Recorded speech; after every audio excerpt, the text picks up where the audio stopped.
Korang tahu tak ni ikan apa? Saya cakap sekat merah, tapi ada orang cakap ini bukan sekat merah. Ada yang cakap ini ikan MJ lah. Ada yang cakap ikan kaci lah. Kalau korang nak tahu macam mana mancing ikan ni, tengok video ni sampai habis.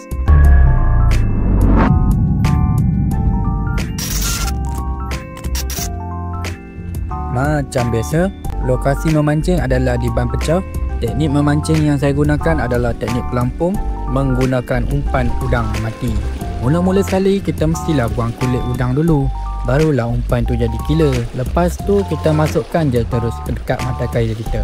Kali ni saya gunakan mesin pancing daripada Dukio, iaitu Dukio AC dan tali benang Caster 4. Korang ceklah dekat showcase, harga mesin ni 20 lebih je.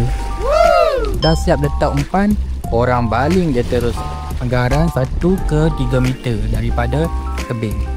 Ikan ni kalau dia ada dekat spot tu, korang tak payah nak tunggu lama pun. Sekejap je dia dah makan.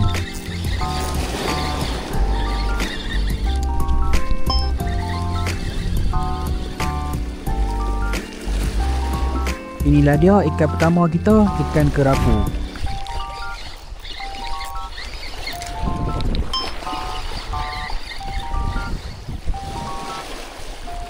Ikan kedua ni pun ikan kerapu juga.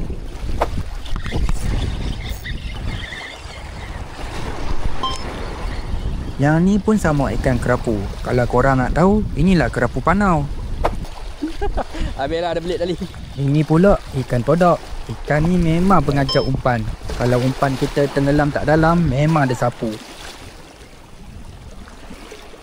Masuk dalam ni. Dapat lagi ikan kerapu panau ni.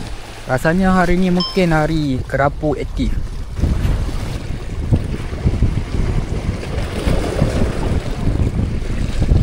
Okay.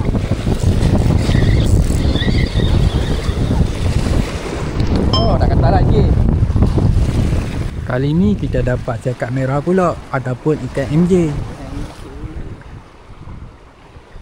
Saiz dia pun boleh tahan. Memang berbaloi.